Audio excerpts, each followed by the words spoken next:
Ani Bojo Wache Scano Optigizisque Indigenous Mississaugas of the Credit Dunjaba Makwa Dodam Mississaugi Endau. I offer this smudge today for the community, for the people who are watching, and for everyone who is needing prayers today. I would like to introduce to you today, we're talking about truth and reconciliation with our host, Chief Stacey Laforme from the Mississaugas of the Credit. So, Ani, Baju, thank you for the invite. Before I start into my talk, I'd like to read something. And this came about because several years ago I was at an event, AFN or Chiefs of Ontario, and they were talking about the many issues that the AFN deals with on a regular basis. So many complex issues, and one of the issues they were talking about was missing and murdered women. So as the chiefs split and went to different meetings in different rooms to have discussions, I stayed in the section that talked about missing and murdered women. And when I was in there, I stood up and I said, as a politician, as a leader, as somebody, even though I don't consider myself a politician, I guess, I kind of am, and as I have a public-facing image. So I stood up and said that as a leader, we have an obligation to stand up and raise awareness about missing and murdered women every chance we are given. So I wrote a poem that I want to read to you, called Heartbeats. And I should warn you that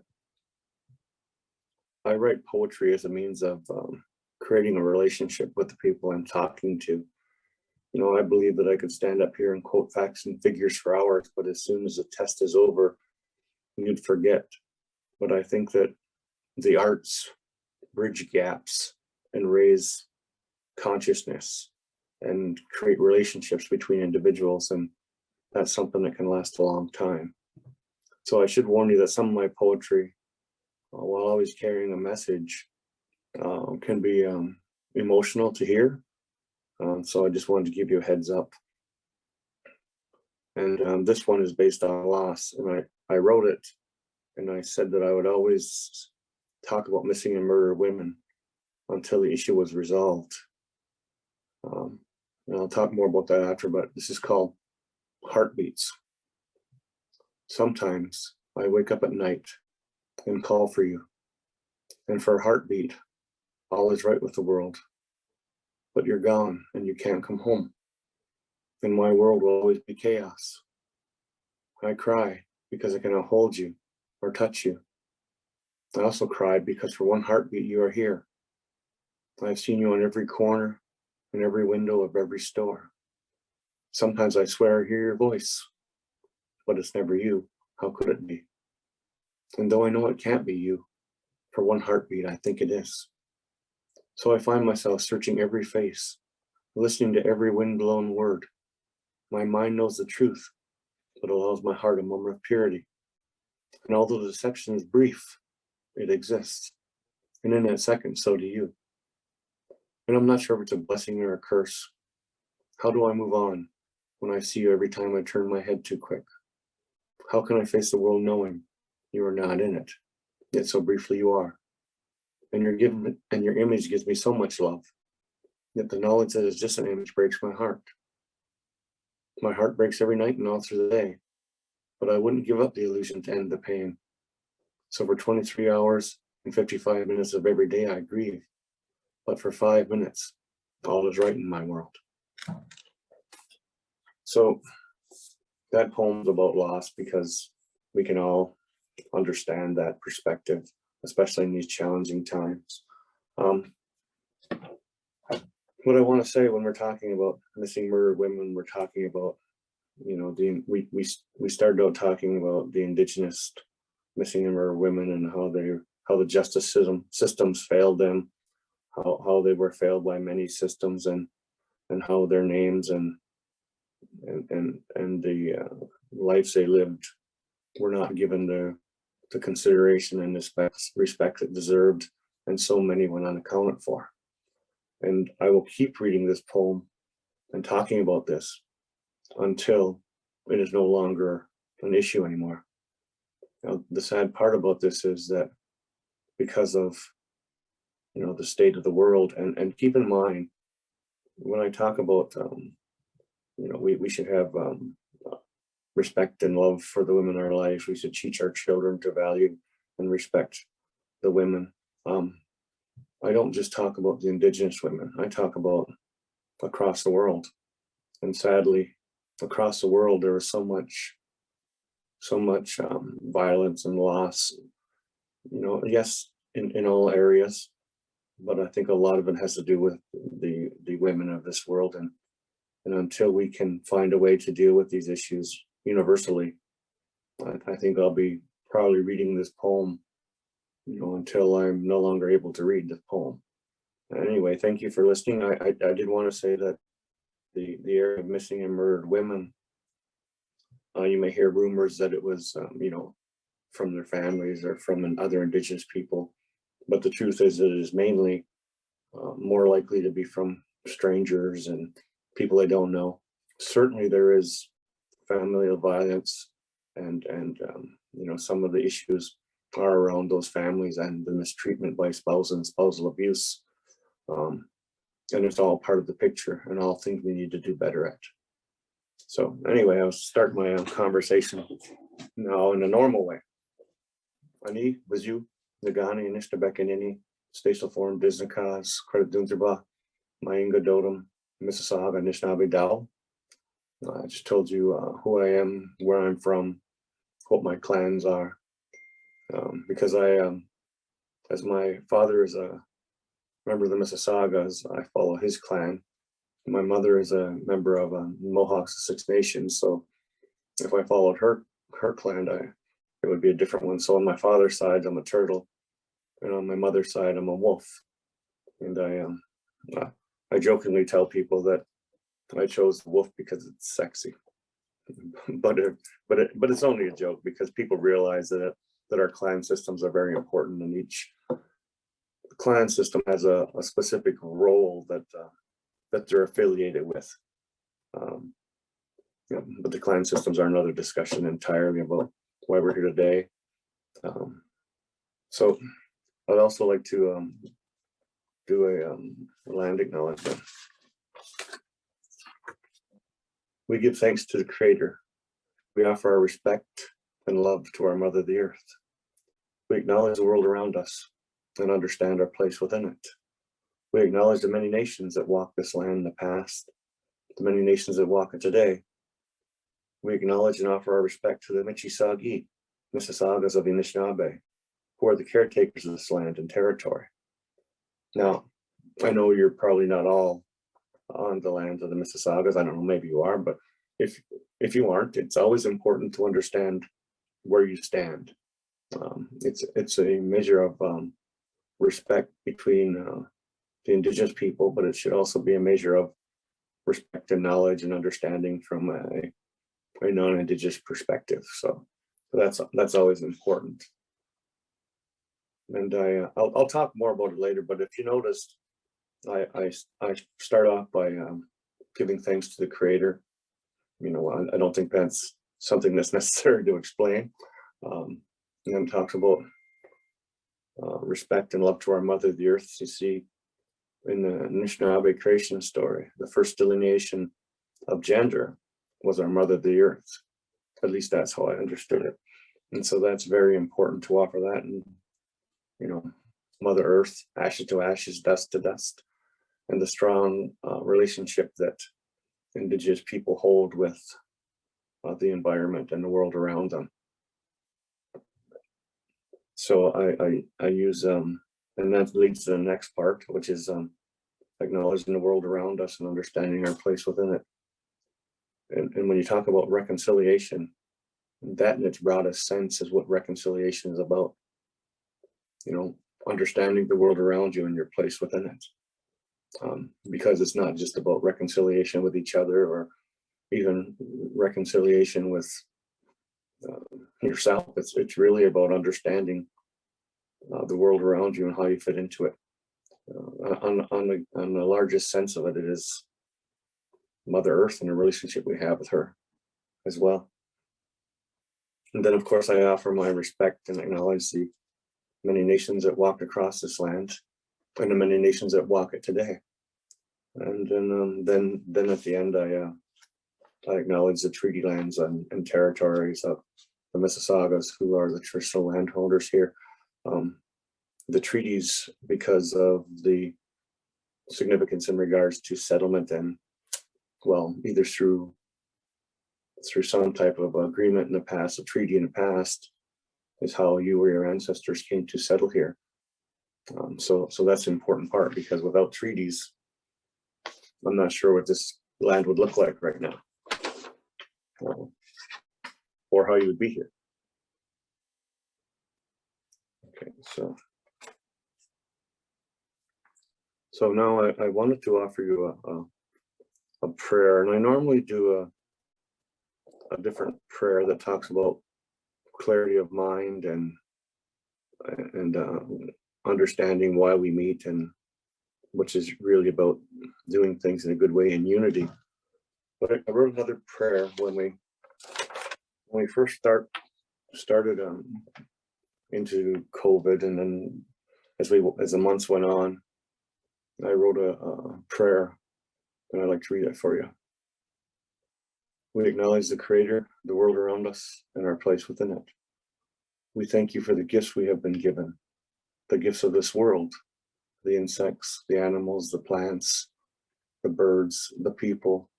We are thankful for the breath of life, the gift of spirit and energy. We ask that you shelter us and guide us in these difficult and challenging times. We ask that you protect our elders, our knowledge keepers, for they are the keepers of our wisdom, our language, and our past. We ask that you protect and guide our youth, for they seek direction. They were born to run, and it is a time of stillness. They are our hope, our future. We ask you to protect the women of the world, for they are the bringers of life and the foundation upon which we build. We ask that you guide and protect our warriors, for they seek direction. They serve the will of the people and struggle without that voice, that guidance. We ask that you calm and comfort our leaders. We need their logic and their compassion, yet they overcome with the pain and hurt of the people. We ask that you shelter and guide the other people of these lands. They are our brothers and sisters, though at times they fail to see us. Without them, we cannot achieve the purpose for what we are set upon this world. We understand that we must stand together, that we must face this dark time in unity. We understand that there's a lesson here for all people, and we pray that it is learned. We acknowledge the Creator, the world around us, and our place within it. Which, so you have to forgive me. I'm not usually. How should I say this? I enjoy interaction with the audience much more than talking to a picture of myself on the screen. I'm really not my favorite person to look at. Nothing about not, humble and all that, but I'm not hideous to look at. It's just that I'd rather be looking at the audience and engaging with the people there. So if I seem a little stiff, it's only because I don't have you to interact with them. So I wanted to, since we're talking about reconciliation, I wanted to talk about a poem that I wrote called 215 Reconciliation. And this came about on the day or the day after the uncovering of the children at the former residential site. At that time, there was 215, now there are thousands. Just think about that for a second. But anyway, at the time of that, I wrote this poem called Reconciliation. And I will say that a friend of mine, Kevin Hearns from the Bare Naked Ladies, and Josh Finlinson from Sky Diggers band asked if they could turn the poem into music, and I said sure. And so it ended up having a music put to it and a video for it. So if you get a chance, to view it, I would recommend that you do. But here's the poem called 215 Reconciliation. I sit here crying. I don't know why. I didn't know the children. I didn't know the parents. But I knew their spirit. I knew their love. I know their loss. I know their potential. And I am overwhelmed by the pain and the hurt. The pain of the families and friends. The pain of an entire people. Unable to protect them, to help them, to comfort them, to love them. I did not know them, but the pain is so real, so personal. I feel it in my core, my heart, my spirit. I sit here crying, and I'm not ashamed.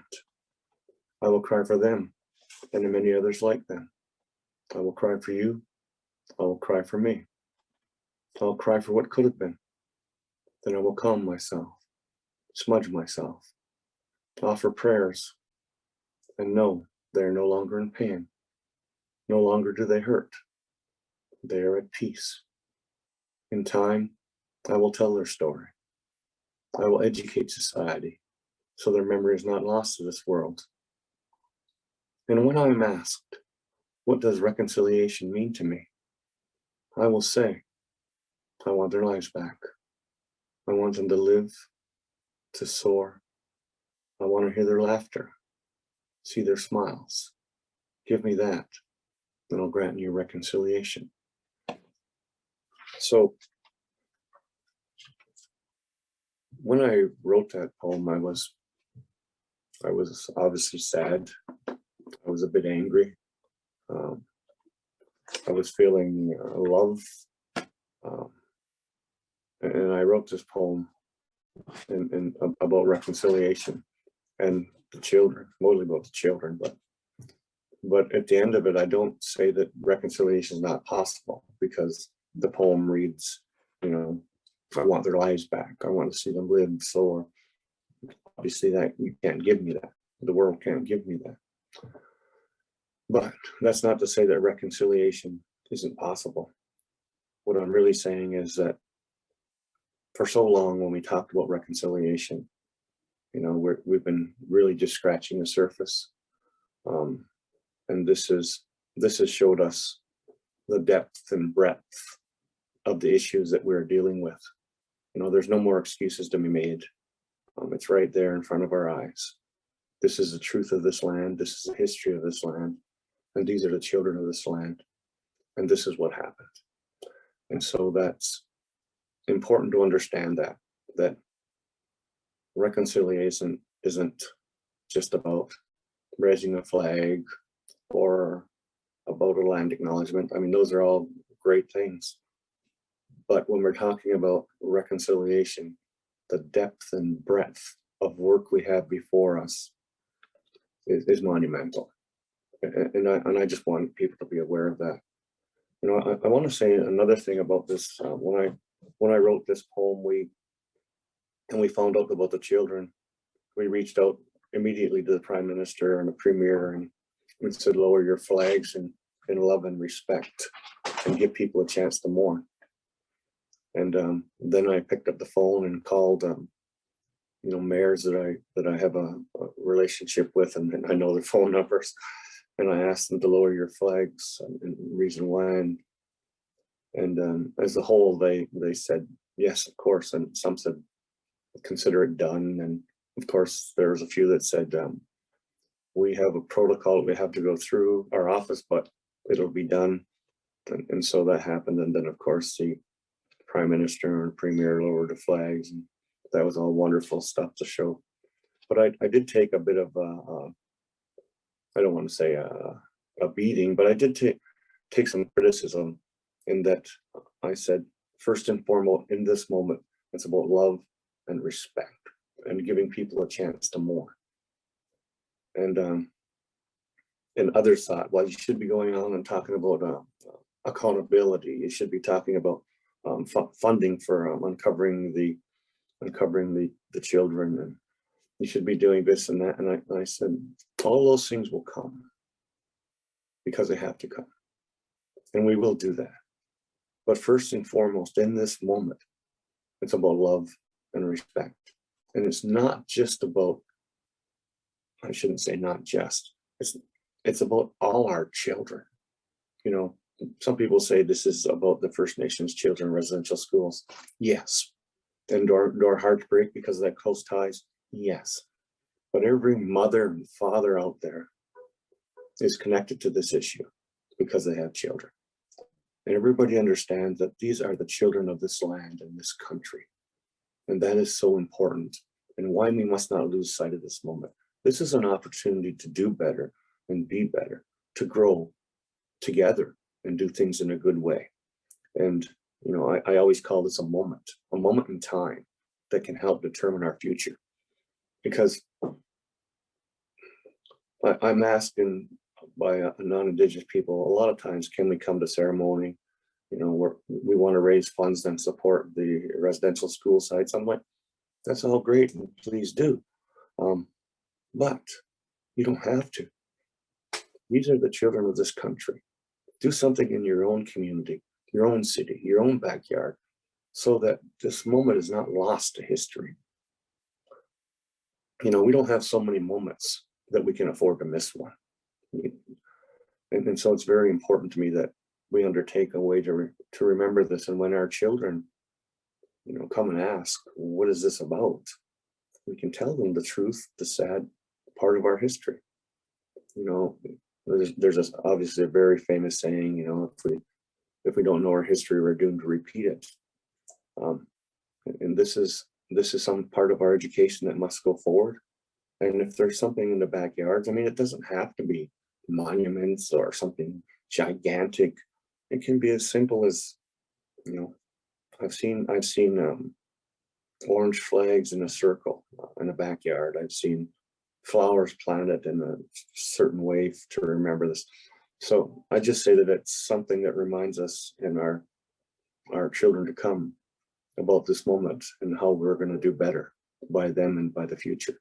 So I think that's very important in the idea of reconciliation.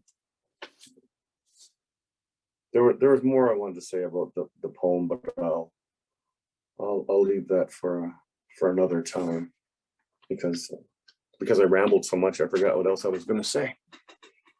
But anyway, so it's a good thing I have a little paper here that tells me, not very efficient.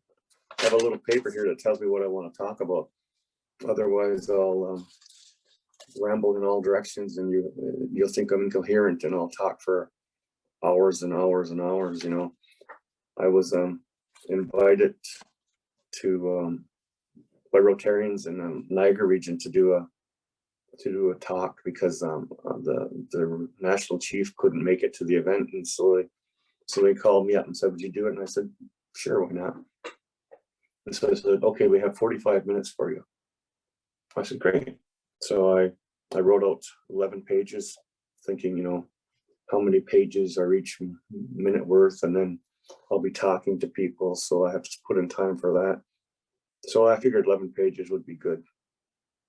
Anyway, on page 6, you know, 2.5 hours later, they told me, "Chief, we love the conversation, the message, but we're closing the building now." So if you see me looking at this paper every little while, it's because I don't want them to shut down this video because we went too long. So anyway, I also want to talk just a little bit about,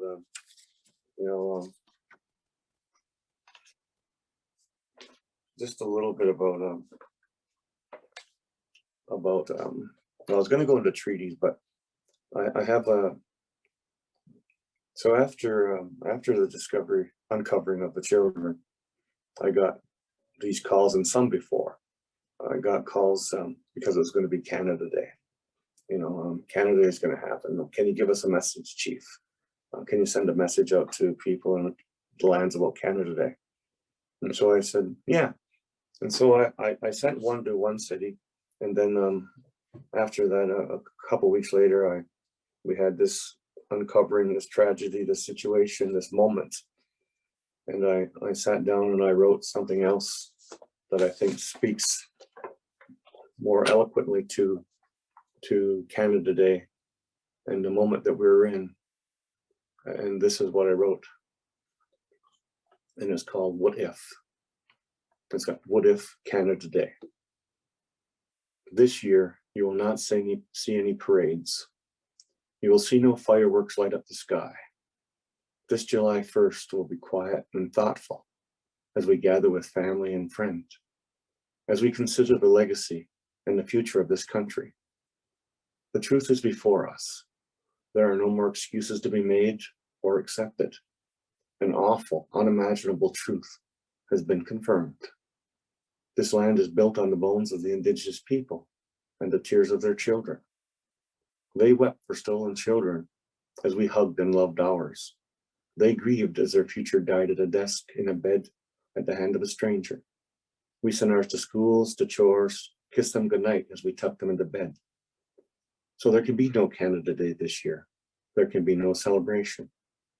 We will not have our Indigenous brothers and sisters mourn as we sing, dance, and make merry. This is a moment in the life of this country, what will determine our future. We need to be united in this moment to express our love and, equally important, our support. For this is not just the Indigenous history, it is our history. These are not just the Indigenous children. They are all of our children, the children of this land. And we cannot celebrate until we have justice for our children. We have answers for our people, and we have accountability for our future. We are with you today and always. What if? So that was the perspective that I wished that Canadians as a whole felt for the situation we were in. You know, maybe my thoughts on Canada Day take it too far to the right in some people's minds, but I at least wanted people to think about it. You know, and that's important that people think and consider and about this world we live in and how we can do better. And I thought that that poem, if it was expressed from a member of Canadian society to the Indigenous people, would do a lot in regards to bridging gaps and creating unity. And so that was the last piece about the poem that was written that I wanted to talk about. Now I want to talk about treaties for just a little bit, not too much detail at all, because I'm not an elder, I'm not a historian, I'm just a Gimaa, just a chief, just a man people disliked a little less than they disliked the other guy. If you want to have a really conversation on treaties, there are many people better suited than I to have this conversation. So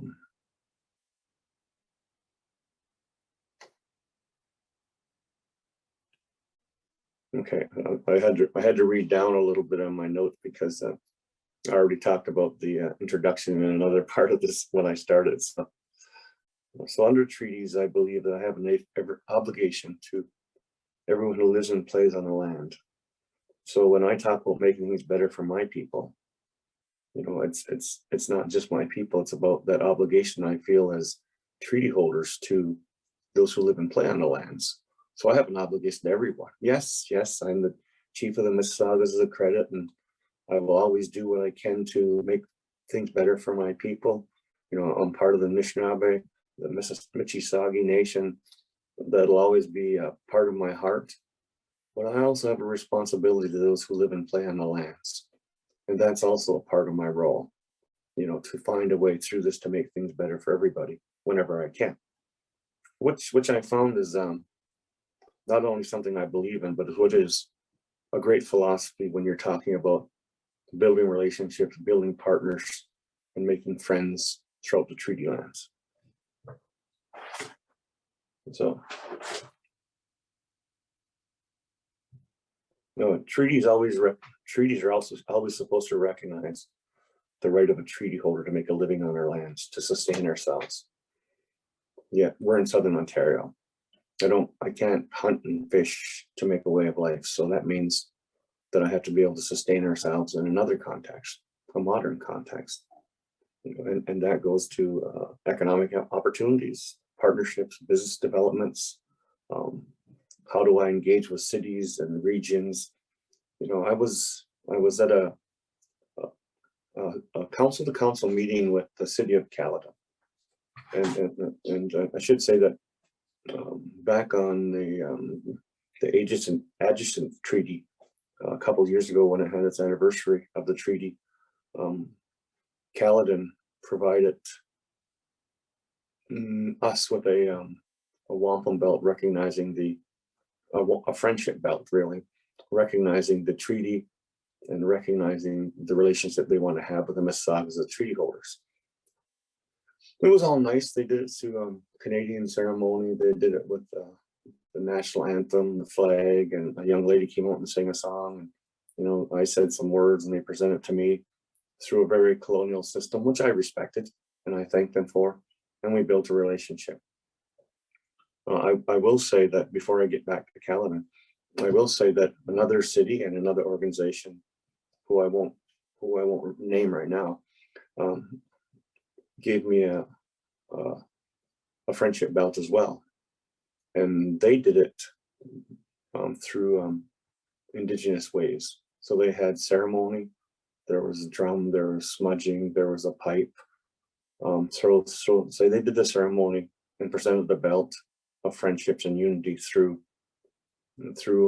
our ceremonies and not what would be considered Canadian ceremonies. And so the city of Caledon, I said thank you for the belt, and we chatted once in a while. But the other organization, I hadn't heard from for a year or something, or we hadn't did much. We might have chatted, and I said, "Hello, where are you?" And they go, "What do you mean?" I said, "Well, you gave me this belt through our ways of doing things. So that means that I have an expectation of you from my understanding of things. If you had given me a belt that is done through your system, which is colonial and respectful, I have a different expectation of you. But because you have done this through ceremony, you're saying that you want to have this relationship, in my mind, based upon the belief system of my people. And so I hold you at a higher level of, I don't want to say accountability, but I expect more from our relationship." So I just want to throw that out to people, and that's my perspective. I may be the only one in the whole world that feels that way, but that's certainly my perspective. Now, getting back to Caledon, and that's not to say we don't have a great relationship with Caledon. We have a very good relationship, to the point where they invited us out to have a council-to-council meeting with them. And so we did. We went there and we talked about the issues and working together, and and the issue came up of how can we help the treaty holders maintain themselves and sustain themselves on these lands in a modern context. And it went around a table and we had a conversation.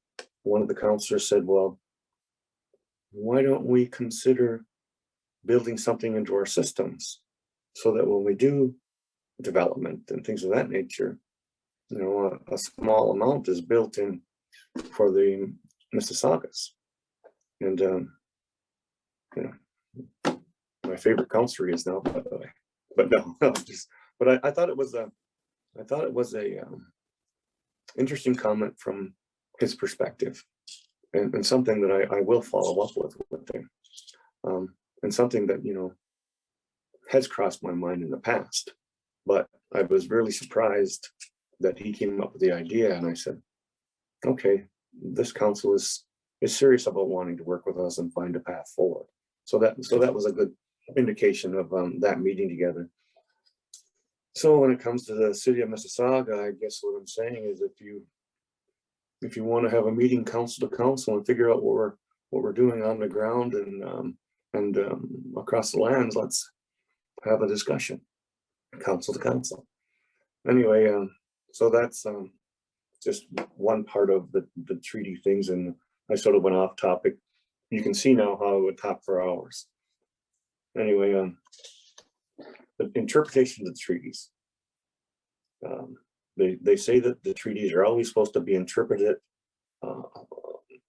from the Indigenous perspective, yet they are always written in English, and usually from a perspective of the Crown, wherever that is at the time, and always with a purpose, to acquire the land. So when you read a treaty that's written from a colonial perspective, and it's all dotted and T's are all crossed, and it looks like, well, that's done. They signed the treaty, they made an agreement. It's, well, you have to consider the perspectives of the people within that treaty, the Indigenous side and the non-Indigenous side. What was the context? What was the thought process? There's an outstanding treaty that the Mississaugas of the Credit have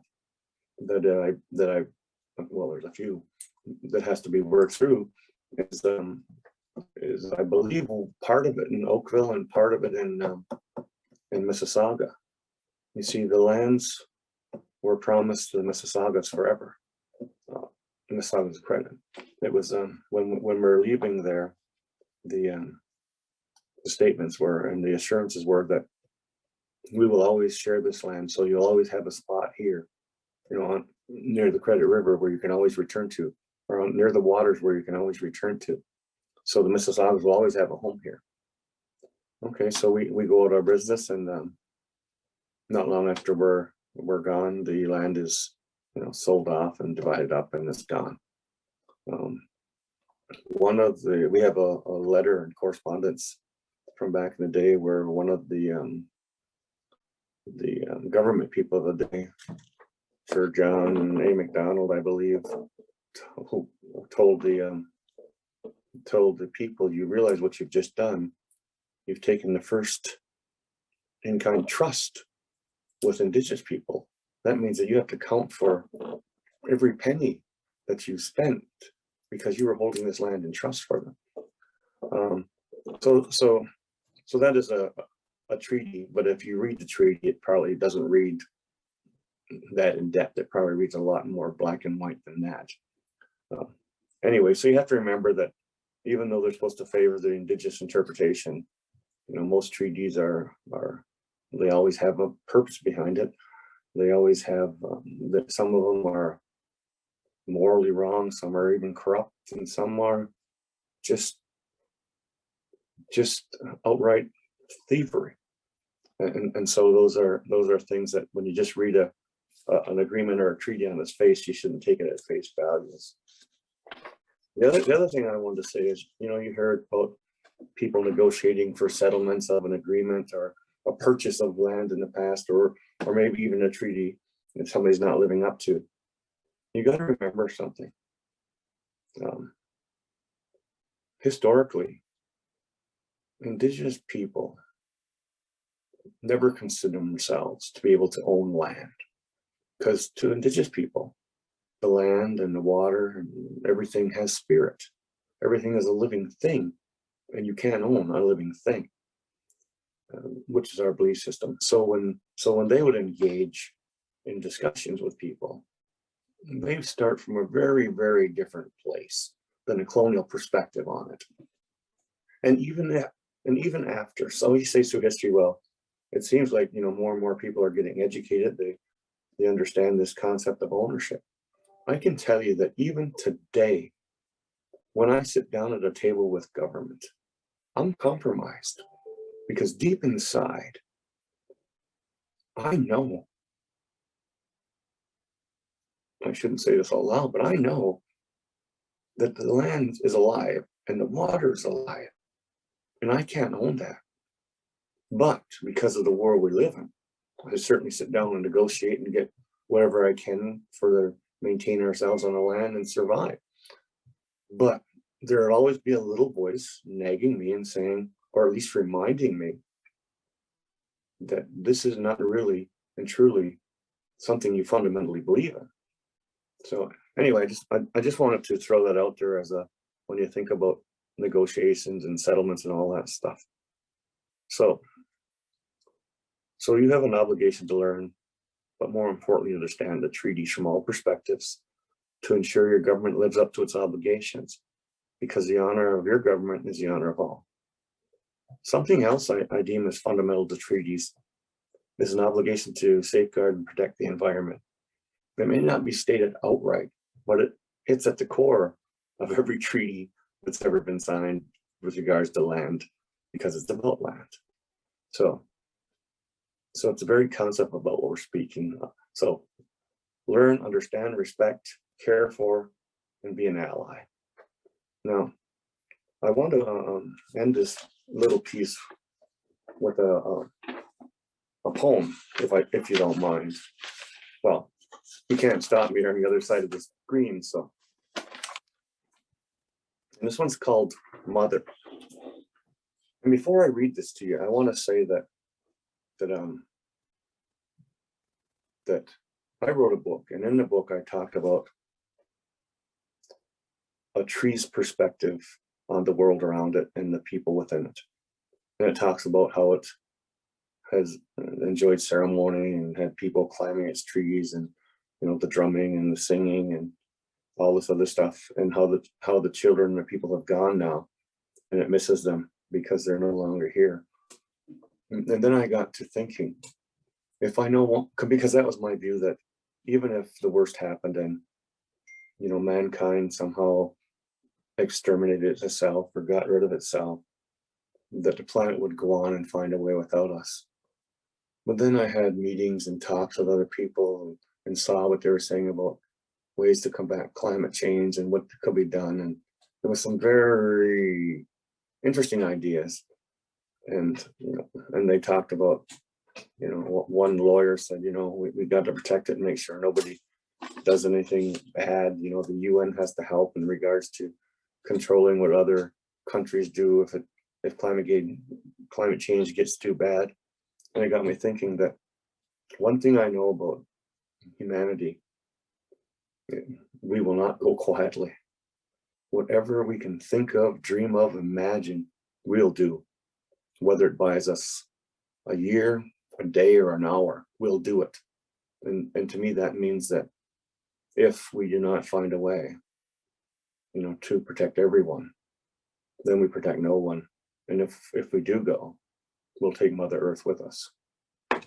Anyway, this is the poem, and I wrote it from the perspective of Mother Earth. It's simply called Mother.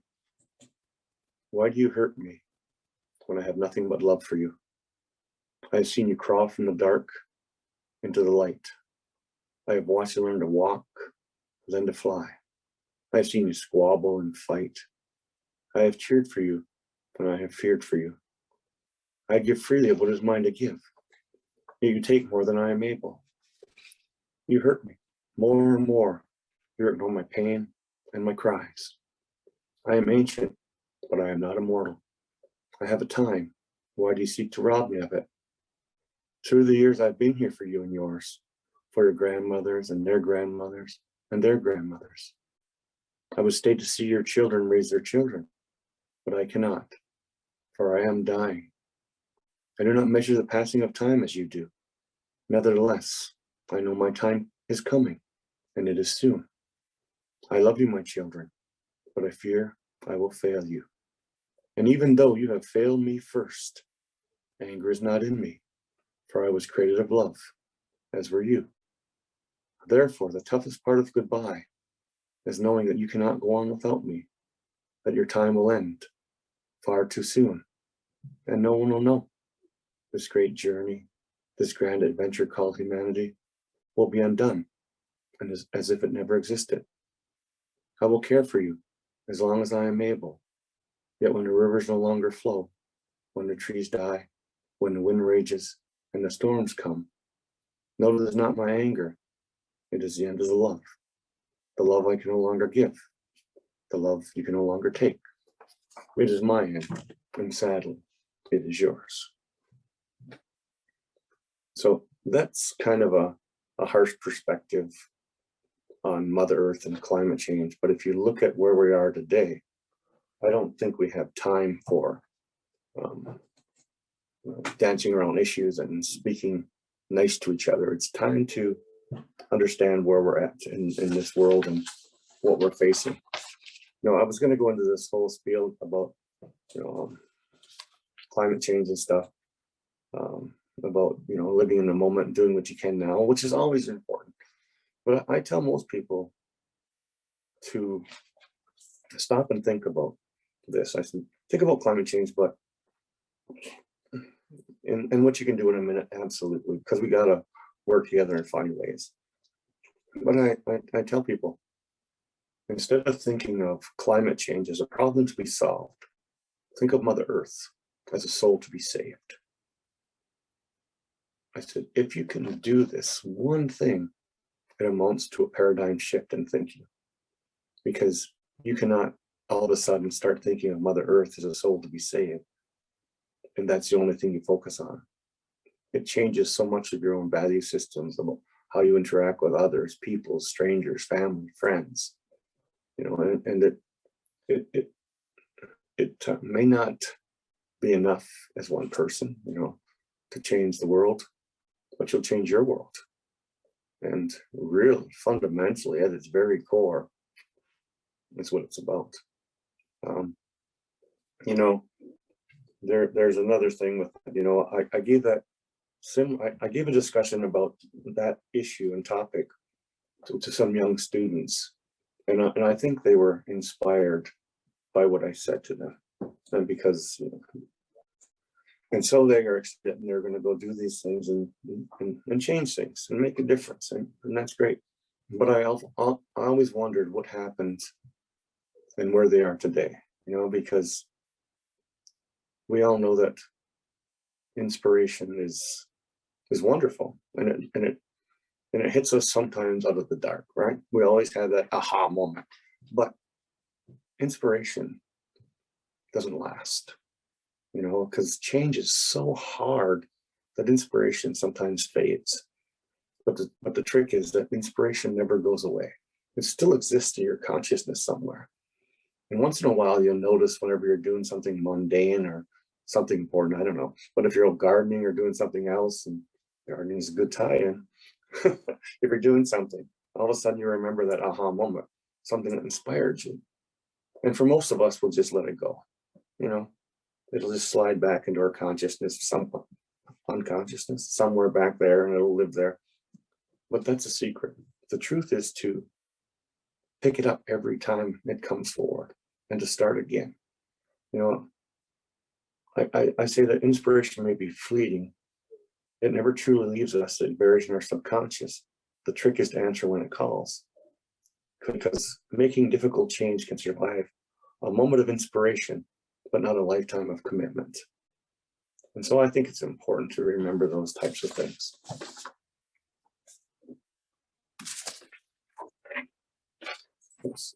Here. Okay, I was going to talk, I don't know how much time I have left, but I got so much more to say to you. Yeah, you got some time, Chief. You're Okay, good. so, when you talk about, when we're talking about this, when we're talking about reconciliation, and, I think that's important, the discussion. And when Mr. Trudeau came out and said, Prime Minister Trudeau, excuse me, when Prime Minister Trudeau said the most important relationship to me is the Indigenous relationship, and a number of other things he said, nation to nation. People always ask me, do you think he was sincere? At the time, my answer was, I don't care if he's sincere. It doesn't matter. He's opened doors, there's open windows, we're having discussions, we're having meetings, we're talking about it. In the concept of yes, in regards to making the world a better place for my people, absolutely, we need to do that. But we've also started talking about, how do we do things? How do we grow together? How do we become better and do better every day?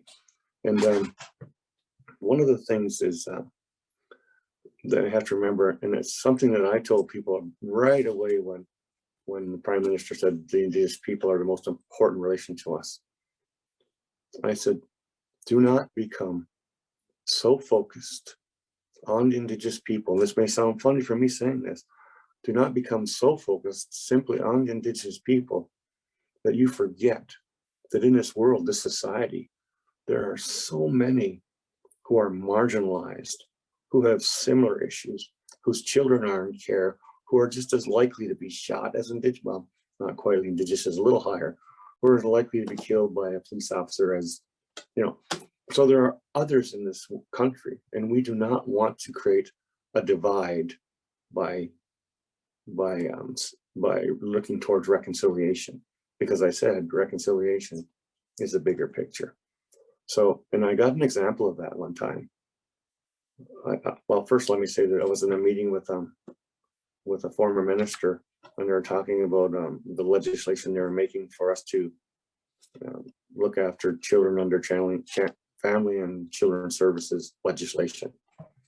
Which I voted against, by the way, because I don't need the government of Canada's legislation to give me something that I already possess the right to do. And so we are engaged on trying to help our children in systems that are so hugely overrepresented in these systems, like incarceration and family services. And so anyway, my point to all that was that I told the minister that, yes, minister, I understand what you're saying about the legislation, and we are going to help our children. We're going to save our children. We're going to do it because we have to. And then what? What about all the other marginalized children who are in care? I said, am I just supposed to forget about them? So that's the perspective on it. And then I was in a meeting one time, and a lady who was a doctor, a Black doctor, said to me, we were having a conversation about how, no, the room was having a conversation about how Indigenous people were moving forward and doing certain things or working with the government. And she said, well, that's all well and good, but what about my people? And it's one of the things that I feared. Never ever put somebody on a pedestal at the expense of somebody else. And because we're in this together, certainly marginalized, and people of color and other people are facing similar issues. You know, the laws and processes that were created to control and conform this world we call Canada were largely created to begin with by older, non-Indigenous white Europeans that made the laws. And that's a system so alien to Indigenous people that one can expect nothing but catastrophe historically. Even if their intentions were the best, what they obviously weren't, but even if they were, you cannot take a system of people over here and another people over here and impose this system directly on when they have different value systems, different belief systems, different way of doing things, different way of looking at the world. And as this country grows and expands, you know, it's changing. More people are going to start looking like me than look like you. Well, I don't know what you look like, I can't see it, but you understand what I'm saying, is that the majority in this country are no longer older white males. They're becoming a mixture of many diverse cultures. And we have to ensure that we have laws, processes that respect what they bring to the table. We cannot continue to, when you build into the future, and we all strategize, and we all think of what we can do for the next 10 years, even if it's a business, we say, okay, what's the plan for 10 years? But none of us ever go back and say, well, what is really wrong with these systems? So we all start from today and try to make our world better when we don't look at the past and see if there was anything in there that created some of the problems we face today. And until we do, we will continue finding ourselves pulled back into a system that doesn't respect the diversity of this country. Anyway, that's sorry, my phone's going crazy. Sorry. It's okay. It was just a test. I think they were doing that today, just testing the system. All good. Yeah, sorry, but anyway, that's there's so much more, and I know I'm running out of time. I want to read you. I want to tell you something though. There are some things that are important, and people have heard this story before, so bear with me. So I wear ribbon shirts, which you can see. I mean, and I have all the levels. Some are fancy, some are pretty normal, like this one. This one's obviously for Orange Shirt Day and the children. But I have all types of ribbon shirts, and I was wearing one particularly colorful shirt in a store in Toronto one day. And a man came up behind me and said, "That's a nice shirt." I said, "Thank you." He said, "It takes a very special man to wear a shirt like that." So I chuckled and said, "Thank you." Then it got me thinking. The truth is, when I was young, I would have never dressed like this. I'd have been too afraid, or what I thought people would say, or what they would say. But the truth is, we should never have to change to fit into society. The world around us should adapt to embrace our uniqueness. And I think that's a fundamental principle of going forward into this world is acceptance. And so I keep telling that story, and people say, "Oh, not that shirt story again, Chief." And I go, "Well, I think the messages behind the shirt's important." So I tell that story, and there's other ones that I don't think I have the time for them ones. So I'm just going to read you one more poem, because I see it's almost 1 o'clock, and I know I'm supposed to end at 1, right? Yes. Okay. So this poem is okay. Here's what happened. Now, I did the poem for Covering of the Children. Kevin Hearns picked it up, Josh, and then one of their friends said they wanted to do something for the CBC opening of the Olympics, and somehow my name got thrown in a mix, and they approached me and Tim Thompson asked me if I'd do a poem for the opening of the CBC Olympic opening, and I said, "Okay." And I said, "What do you want done?" He said, "Promise." I said, "Well, that's a pretty broad topic." But anyway, we talked about it, and here's what we ended up going with. I wrote this. I'd like to read it to you because I think it's important. We were promised. We live in a world that has such beauty, yet that beauty is overshadowed. Even our mother, the earth, cries. We are losing any sense of connection to our planet, to each other. Our future is no longer promised. It was not supposed to be this way. We were promised love, happiness, and safety when we came to this world. And it seems promises do not possess the weight they once did.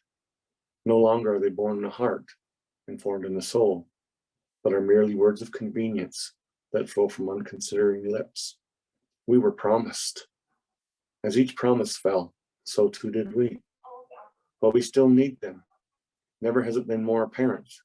We need to reclaim the promise that we're all born into, that we have a right to. Stand with me. Take my hand. Let us remember, and let truth emerge from the heart and spirit. A commitment that shall not break, nor wither with age, but only grow stronger in time.